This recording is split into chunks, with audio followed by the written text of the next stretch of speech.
हाय। हम लोग class 10th का history chapter number 2 nationalism in India उसको कंटिन्यू कर रहे हैं।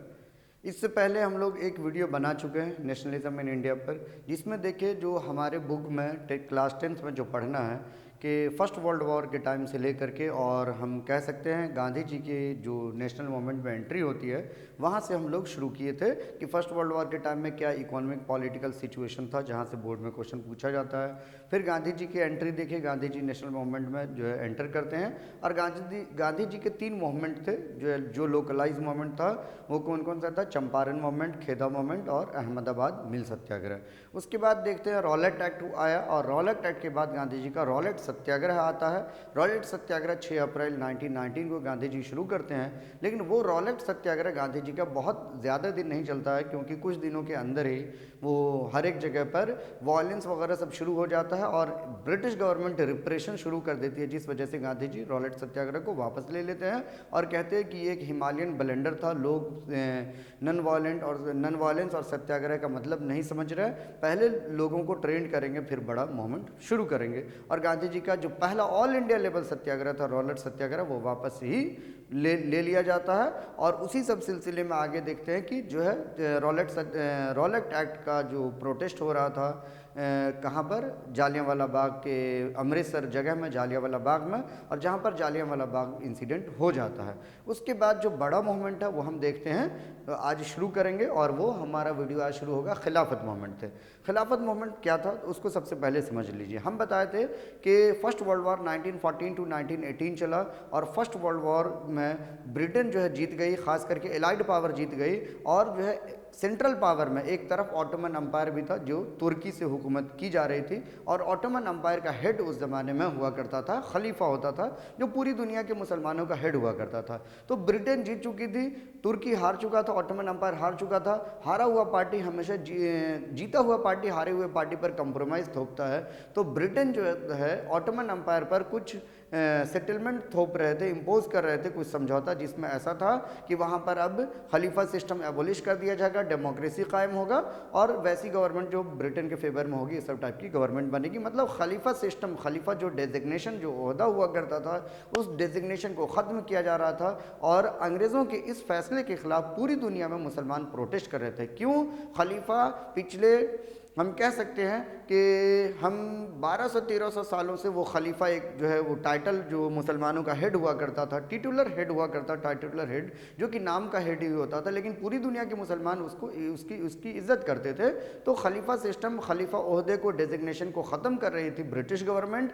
कहाँ? तुर्की में, ऑटोमन अम्पायर में। इसी वजह से पूरी दुनिया के मुसलमान अंग्रेज़ों के इस फैसले को, ब्रिटेन के इस फैसले को जो है वो प्रोटेस्ट कर रही थी। तो पूरी दुनिया के मुसलमान जब अंग्रेज़ों के इस फैसले का प्रोटेस्ट कर रहे थे, तो एक प्रोटेस्ट इंडिया में भी हो रहा था, जो इंडिया के मुसलमान भी ब्रिटेन के इस फैसले के खिलाफ प्रोटेस्ट कर रही थी। और वो प्रोटेस्ट क्या था? खिलाफत मूवमेंट। और उसको लीड कौन कर रहे थे? लीड कर रहे थे इंडिया में 2 मुस्लिम ब्रदर्स, मोहम्मद अली और शौकत अली। गांधी जी देखते हैं कि मुसलमान जो मुस्लिम भाई हैं, जो मुस्लिम हैं, वो किसके खिलाफ प्रोटेस्ट करें? अंग्रेज़ी हुकूमत के खिलाफ, अंग्रेज़ी फैसले के खिलाफ। तो ये अच्छा अपॉर्चुनिटी है, एक अच्छा मौका है कि हम एक यूनाइटेड स्ट्रगल शुरू कर सकते हैं हिंदू मुस्लिम को एकजुट करके, क्योंकि मुस्लिम जो है वो ब्रिटेन गवर्नमेंट के खिलाफ प्रोटेस्ट कर रही है, यहाँ के लोगों की शिकायत भी ब्रिटेन गवर्नमेंट के खिलाफ है। तो ये एक अच्छा मौका है कि हम हिंदू मुस्लिम को एकजुट करके एक यूनाइटेड स्ट्रगल और एक बड़ा मूवमेंट अंग्रेज़ी हुकूमत के खिलाफ हम शुरू कर सकते हैं। और गांधी जी कांग्रेस को इस बात के लिए कन्विंस करते हैं। कांग्रेस जो है नागपुर में 1920 में इस बात पर एग्री हो जाती है, और फिर जनवरी 1921 से ये नन कॉपरेशन मूवमेंट शुरू होता है। जो गांधी जी का नन कॉपरेशन मूवमेंट भी एक बहुत बड़ा मूवमेंट था और सक्सेसफुल मूवमेंट कह सकते हैं। इसके बाद अगला जो गांधी जी का मूवमेंट होगा बड़ा और सक्सेसफुल, सिविल डिसोबीडियंस मूवमेंट होगा। तो नन कॉपरेशन मूवमेंट के बारे में हम पहले आपको बता देते हैं। नन कॉपरेशन मूवमेंट जो गांधी जी का, ये गांधी जी एक बुक लिखे थे। गांधी जी को नन कॉपरेशन मूवमेंट का आइडिया कहाँ से आया, नन कॉपरेशन का आइडिया कहाँ से आया? तो गांधी जी एक बुक लिखते हैं 1909 में, 1909 में। उस बुक का नाम था हिंद स्वराज। और गांधी जी उस बुक में लिखते हैं कि ब्रिटेन यहाँ पर पिछले 100-200 सालों से हुकूमत करने में इसलिए कामयाब हो गए क्योंकि यहाँ के लोगों ने ब्रिटेन को हुकूमत करने में कोऑपरेट किया। वहाँ सोल्जर्स ने उनका कहना माना, या अंग्रेज़ी हुकूमत में ब्रिटेन गवर्नमेंट में जो लोग काम कर रहे थे, जो क्लर्क के तौर पर, पोस्ट पर, प्यून के तौर पर, या और भी अलग अलग तरीके से जो ब्रिटेन गवर्नमेंट में सर्विस कर रहे थे, उन लोगों ने ब्रिटेन का कहना माना, ब्रिटेन को हुकूमत करने में कॉपरेट किया। तो अगर यहाँ के लोग ब्रिटेन को हुकूमत करने में कॉपरेट नहीं करें तो ब्रिटेन 1 साल के अंदर इंडिया छोड़ करके जाने पर मजबूर हो जाएगा और यहाँ के लोगों को स्वराज मिल जाएगा, जिसको कहते हैं सेल्फ गवर्नेंस। स्वराज मतलब खुद की हुकूमत मिल जाएगी, ब्रिटेन यहाँ से छोड़ करके जाने पर मजबूर हो जाएगा अगर यहाँ के लोग ब्रिटेन की या अंग्रेज़ी हुकूमत को, कॉलोनियल हुकूमत को, उसकी हुकूमत में कॉपरेट नहीं करे तो, क्योंकि ज़्यादातर लोग यहीं के लोग अंग्रेज़ी हुकूमत में काम कर रहे थे। तो यही गांधी जी का आइडिया था और गांधी जी इसी आइडिया पर नॉन कॉपरेशन मूवमेंट शुरू करते हैं। तो नॉन कॉपरेशन मूवमेंट को पर आने से पहले हम लोग खिलाफत मूवमेंट के बारे में देखते हैं। देखिए यहाँ खिलाफत मूवमेंट क्या था, तो पहले बताते it was the movement launch by the two brothers. India में जो ये जो मूवमेंट था वो 2 भाइयों ने शुरू किया था, जिसका नाम था शौकत अली और मोहम्मद अली, और जिसको अली ब्रदर्स, दोनों भाइयों को अली ब्रदर्स के नाम से भी जाना जाता है। तो शौकत अली और Mohammad Ali known as the Ali brothers against the injustice meted out with the Ottoman Empire of the तुर्की के खिलाफ जो इनजस्टिस भरा जो फैसला जो इम्पोज किया जा रहा था, मीन्स खलीफा डिजिग्नेशन को ख़त्म करके डेमोक्रेसी कायम करने का या अपने फेवर की गवर्नमेंट को वहाँ बनाने का, तो इसके खिलाफ पूरी दुनिया में प्रोटेस्ट हो रहा था। उसी सब प्रोटेस्ट में से एक प्रोटेस्ट इंडिया में भी हो रहा था और इंडिया में लीड कर रहे थे कौन, मोहम्मद अली और शौकत अली, अली ब्रदर्स। अब देखिए Gandhi ji saw this as the best opportunity, Gandhi ji ये अच्छा मौका देखे कि हिंदू और मुस्लिम को एकजुट कर करके एक बड़ा मूवमेंट शुरू किया जा सकता है। Gandhi ji saw this as an best opportunity to unite the Hindu and Muslim and launch a united struggle against the British government. अंग्रेज़ों के खिलाफ हिंदू और मुस्लिम को एकजुट करके एक बड़ा मूवमेंट हम शुरू कर सकते हैं और अंग्रेज़ी हुकूमत को हिला सकते हैं। आगे देखिए Gandhi ji convince the Congress to join hand with the Khilafat movement. Gandhi ji Congress को कन्विंस करते हैं, कांग्रेस के बड़े बड़े लीडर्स को कन्विंस करते हैं कि हम जो खिलाफत मूवमेंट के लीडर से एकजुट हो करके उनसे हाथ मिला करके एक यूनाइटेड स्ट्रगल शुरू करें and start a non cooperation movement. जिस मूवमेंट का नाम क्या होगा, जिस स्ट्रगल का मूवमेंट का नाम होगा non cooperation movement. At the Congress session at Nagpur, Congress session के नागपुर में खास करके दिसंबर 1920 में the non cooperation program was adopted. मतलब कांग्रेस भी इस बात पर राजी हो जाती है, कांग्रेस ये मान लेती है कि हम लोग एक बड़ा आंदोलन हिंदू और मुस्लिम को यूनाइट करके नॉन कॉपरेशन मूवमेंट के नाम से गांधी जी के लीडरशिप में हम लोग बड़ा आंदोलन अंग्रेजी हुकूमत के खिलाफ शुरू कर रहे हैं। The non cooperation Khilafat movement was begun in January 1921। Non cooperation movement को खिलाफत मूवमेंट भी कहते हैं, नॉन कॉपरेशन खिलाफत मूवमेंट, क्योंकि खिलाफत मूवमेंट तो पहले से चल रहा था और उस खिलाफत मूवमेंट में नॉन कॉपरेशन मूवमेंट भी शामिल हो गया। तो नॉन कॉपरेशन खिलाफत मूवमेंट एक साथ जो हिंदू मुस्लिम मिल करके लड़ रहे थे उसी को नॉन कॉपरेशन खिलाफत मूवमेंट कहते हैं, और या आप हम जो है उसको नॉन कॉपरेशन मूवमेंट भी कह सकते हैं।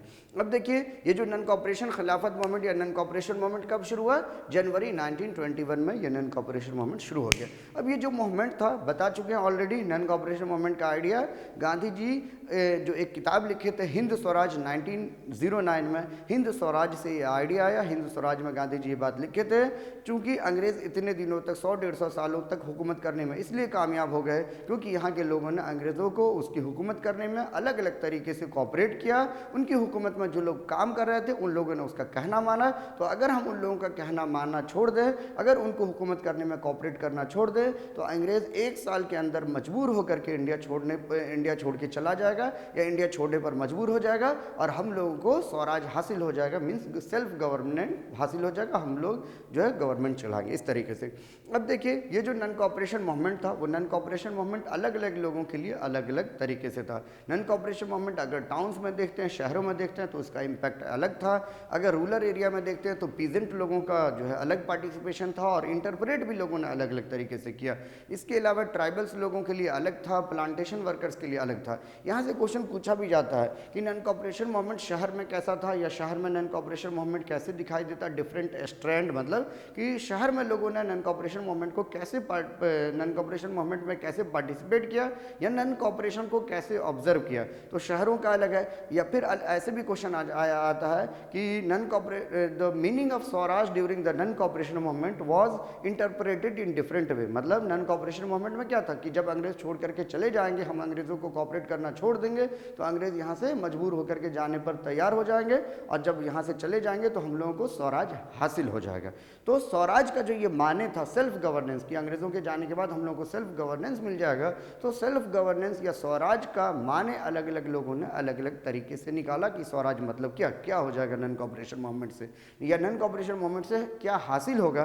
तो इन चीज़ों को अलग अलग लोगों ने अलग अलग तरीके से इंटरप्रेट किया। और इस क्वेश्चन में शहर में कैसे ऑब्जर्व किया गया, पीजेंट लोगों ने कैसे पार्टिसिपेट किया, ट्राइबल्स लोगों ने कैसे पार्टिसिपेट किया, प्लांटेशन वर्कर्स ने कैसे पार्टिसिपेट किया, इस सबको अलग अलग बताना पड़ता है और लिखना पड़ता है। तो देखिए न movement in town, non cooperation movement शहरों में कैसे ऑब्जर्व किया गया, लोग शहर में कैसे पार्टिसिपेट किए। तो यह it started with the middle class participation in cities. शहरों में मिडिल क्लास लोग डॉक्टर, लॉयर, टीचर, प्रोफेसर या और भी स्टूडेंट्स वगैरह सब जो है शहर में इसको शुरू करते हैं। तो शहरों में मिडिल क्लास लोगों ने नॉन कॉपरेशन मूवमेंट में बढ़ चढ़ करके हिस्सा लिया।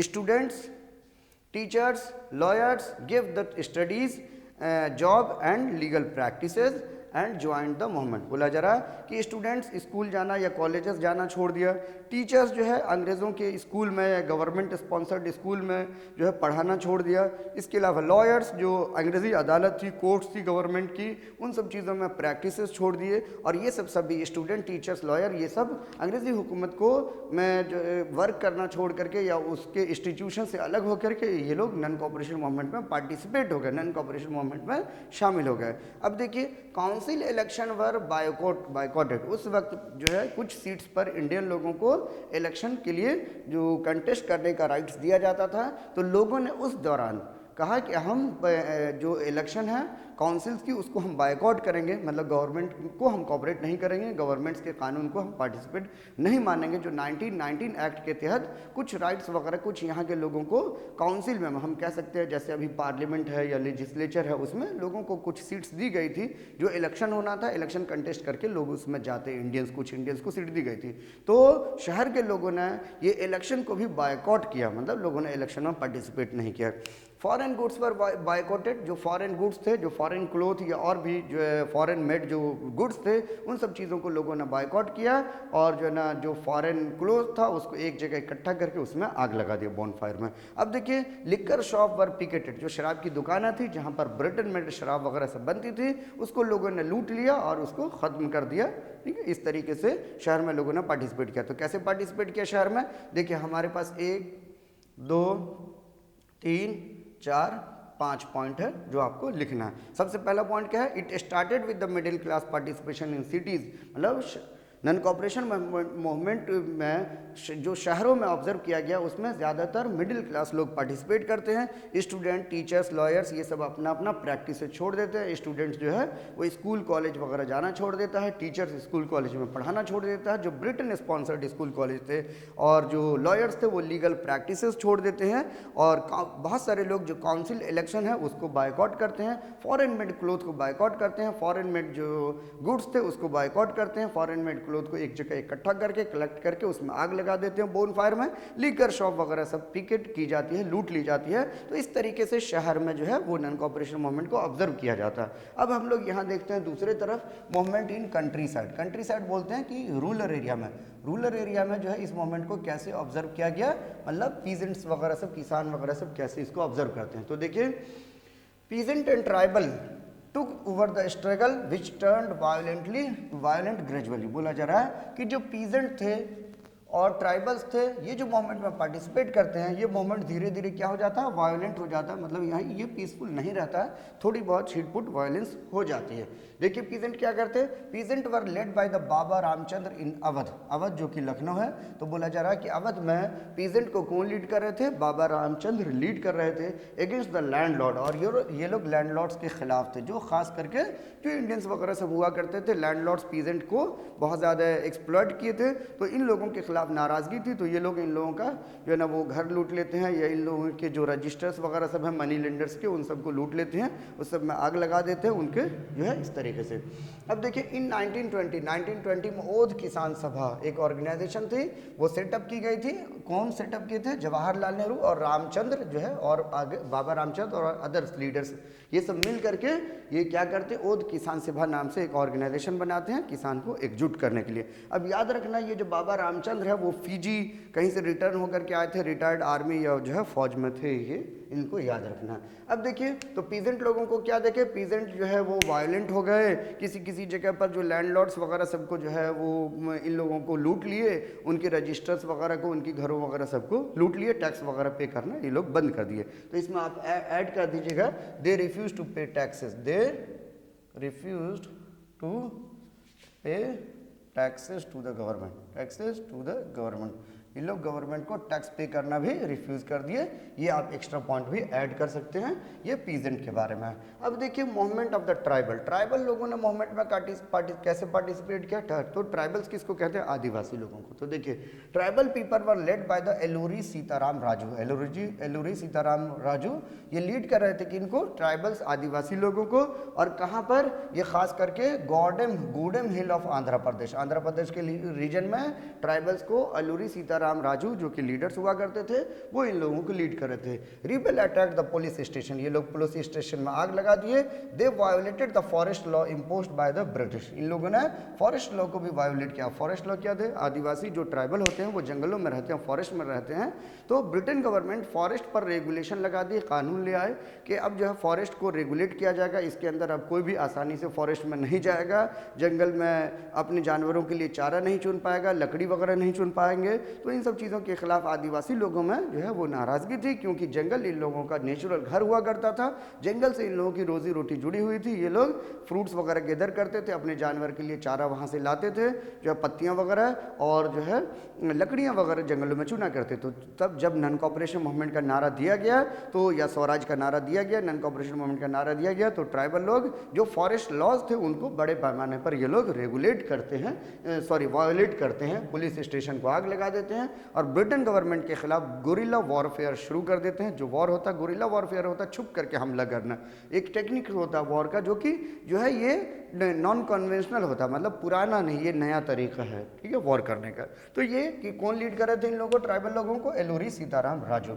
इसके बाद हम देखते हैं non cooperation movement plantation workers के लिए जो है वो कैसा था, और स्वराज का माने प्लांटेशन वर्कर्स के लिए कैसा था। स्वराज का माने ट्राइबल लोगों के लिए कि भाई अंग्रेजी कानून को नहीं मानना है, जो फॉरेस्ट रेगुलेशन एक्ट है उसको नहीं मानना है।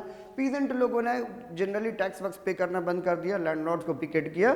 स्वराज में जो स्वराज का नारा दिया गया था कि नॉन कॉपरेशन मूवमेंट से क्या हासिल होगा, स्वराज हासिल होगा, अंग्रेज चले जाएंगे और हम लोगों को सेल्फ गवर्नमेंट मिल जाएगा। तो यही स्वराज को प्लांटेशन वर्कर्स कैसे इंटरप्रेट करते हैं, तो देखिए for the plantation workers Swaraj was moving freely. Plantation workers के लिए स्वराज का मतलब था कि हम फ्रीली मूव कर सकते हैं। क्यों?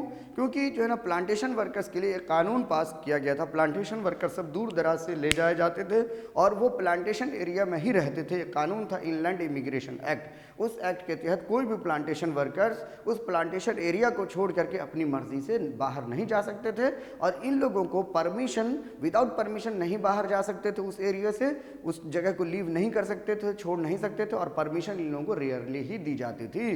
तो जब जो है नॉन कॉपरेशन मूवमेंट का नारा दिया गया तो जो प्लांटेशन वर्कर्स थे उन लोगों ने इस तरीके से इंटरप्रेट किया कि गांधी जी नाम के एक लीडर हैं, वो जो है नॉन कॉपरेशन मूवमेंट लॉन्च किए हैं और गांधी जी बोले हैं कि स्वराज, नॉन कॉपरेशन मूवमेंट से हम लोगों को स्वराज हासिल हो जाएगा और जब स्वराज हासिल होगा तो गांधी जी बोले हैं कि हम लोगों को गाँव में ही जो है गांधी जी की हुकूमत बन जाएगी और गाँव में हम लोगों को ज़मीन मिलेगा। इसीलिए हम लोग प्लांटेशन को छोड़ करके अपने अपने गाँव चलते हैं और नॉन कॉपरेशन मूवमेंट में पार्टिसिपेट करते हैं। अब हम लोगों को प्लांटेशन एरिया में काम करने की ज़रूरत नहीं है, गांव में ही खेत वेत मिलेगी, ज़मीन उमीन बांट दी जाएगी और हम लोग वहीं पर खुशी खुशी खेती बाड़ी करेंगे। और ये लोग अपना प्लांटेशन एरिया छोड़ करके बिना परमिशन के निकल जाते हैं। रास्ते में इन लोगों को ब्रिटिश पुलिस पकड़ती है और पीट करके दोबारा, मतलब इन लोगों पर बहुत ज़्यादा जुल्म करती है, एक्सप्लॉयटेशन करती है, पीटती है और इन लोगों को वापस प्लांटेशन एरिया में ले जाती है। तो प्लांटेशन वर्कर्स देखिए कि स्वराज का मतलब क्या समझी कि अब हम लोग फ्री हो गए, इनलैंड इमिग्रेशन एक्ट को नहीं मानेंगे, अपने अपने घर बिना परमिशन के ये लोग निकल दिए।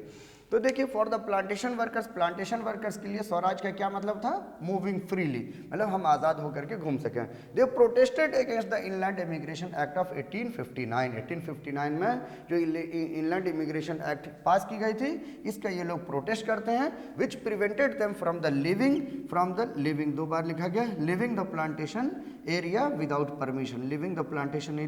परमिशन। इनलैंड इमिग्रेशन एक्ट के तहत ये कानून था कि कोई भी प्लांटेशन वर्कर्स प्लांटेशन एरिया को बिना परमिशन के लीव नहीं कर सकता, छोड़ नहीं सकता, और इस वजह से ये लोग जब वायलेट करते हैं तो इन लोगों को वापस पकड़ लिया जाता है और जो है इन पर जो है जुल्म होती है, जो इन पर लाठीचार्ज किया जाता है और फिर फाइनली इनको ले जाया जाता है। Each group interpreted the term Swaraj in their own way, और फाइनली जो है ये देखते हैं कि हर एक ग्रुप जो स्वराज के माने को या नॉन कॉपरेशन मूवमेंट में अलग अलग तरीके से पार्टिसिपेट करता है, और हर एक लोगों के लिए स्वराज का मतलब अलग अलग होता है। पीजेंट के लिए टैक्स नहीं पे करना है, देख लिए ये था। फॉरेस्ट पीपल के लिए फॉरेस्ट रेगुलेशन एक्ट को नहीं मानना है। प्लांटेशन वर्कर के लिए कि फ्री मूव करना, जो इन लोगों को फ्री मूव करने की आज़ादी नहीं थी। और शहर के लोग जो अलग तरीके से वो जनरली बॉयकॉट करते हैं ब्रिटिश गवर्नमेंट की को या ब्रिटिश इंस्टीट्यूशन को, ब्रिटिश मिड क्लॉथ को। तो हम देखते हैं कि जो स्वराज का माने था या जिसलिए नॉन कॉपरेशन मूवमेंट शुरू की गई थी, नॉन कॉपरेशन मूवमेंट और स्वराज का माने अलग अलग लोग अलग अलग तरीके से इंटरप्रेट करते हैं और अलग अलग तरीके से लोग पार्टिसिपेट भी करते हैं। सभी लोग एक जैसा काम नहीं करते हैं या एक जैसे पार्टिसिपेट नहीं करते।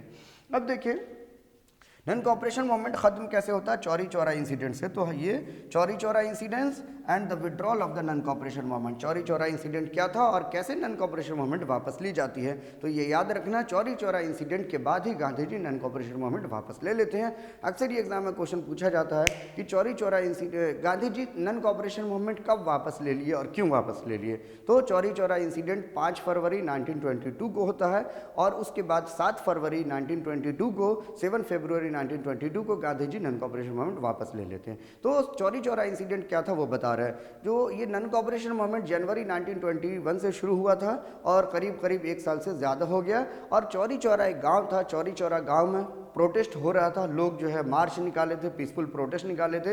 इन पीसफुल प्रोटेस्टर्स पर जो चौरी चौरा गांव है, कहाँ, गोरखपुर में एक गांव है जो कि गोरखपुर यूपी में है। तो यूपी के गोरखपुर डिस्ट्रिक्ट में, आज के डेट में वो गोरखपुर डिस्ट्रिक्ट है, उसमें एक गांव हुआ करता था चौरी चौरा। और उस चौरी चौरा जगह पर लोग नॉन कॉपरेशन मूवमेंट के दौरान ही 5 फरवरी 1922 को ये लोग पीसफुल प्रोटेस्ट के लिए निकल रहे थे, रैलीज वगैरह निकाल रहे थे।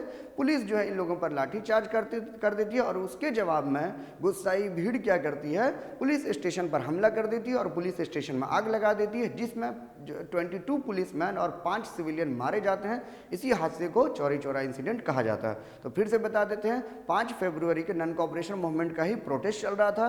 5 फरवरी 1922 को पीसफुल प्रोटेस्टर्स चौरी चौरा गांव में, जो कि गोरखपुर के, यूपी के गोरखपुर में है, वहां पर एक गांव है चौरी चौरा। चौरी चौरा में लोग प्रोटेस्ट और या रैलीज निकाल रहे थे पीसफुली।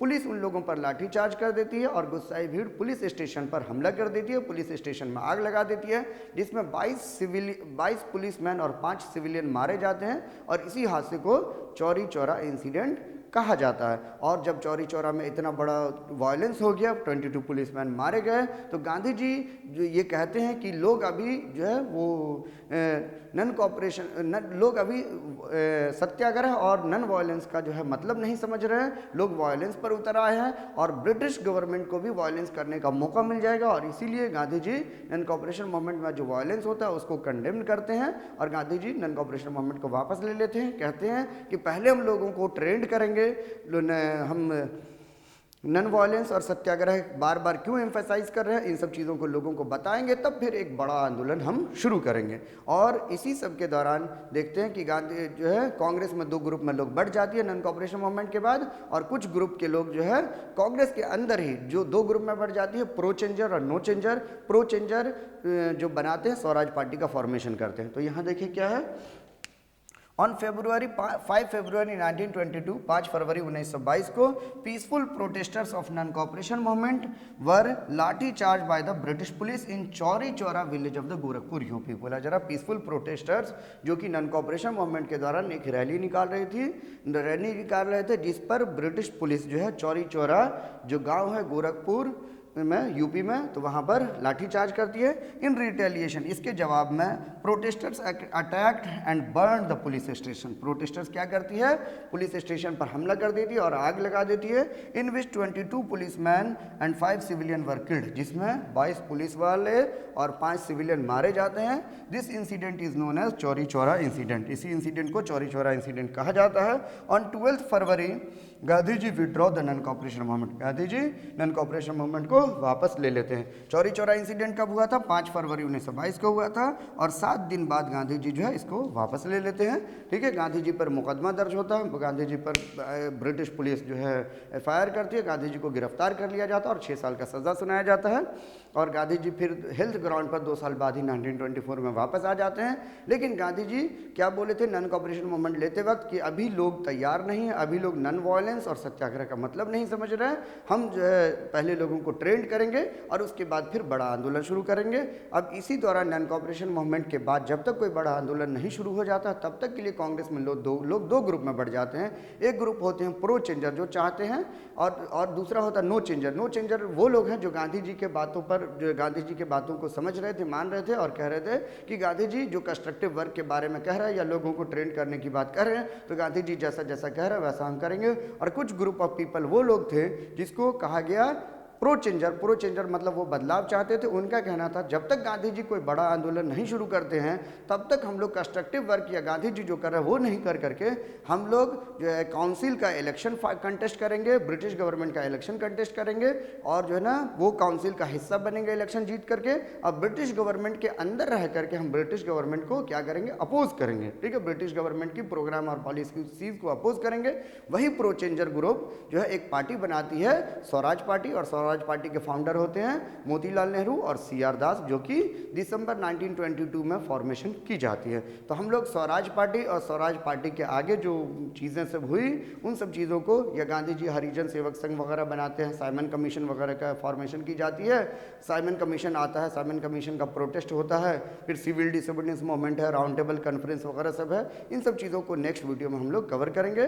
तब तक के लिए आप कंटिन्यू बने रहिए। अगर हमारा वीडियो आपको यूजफुल लग रहा है, इन्फॉर्मेटिव लग रहा है तो आप अपने दोस्तों को भी शेयर कीजिए, उनको भी बोर्ड के एग्जाम में हेल्प हो सकता है।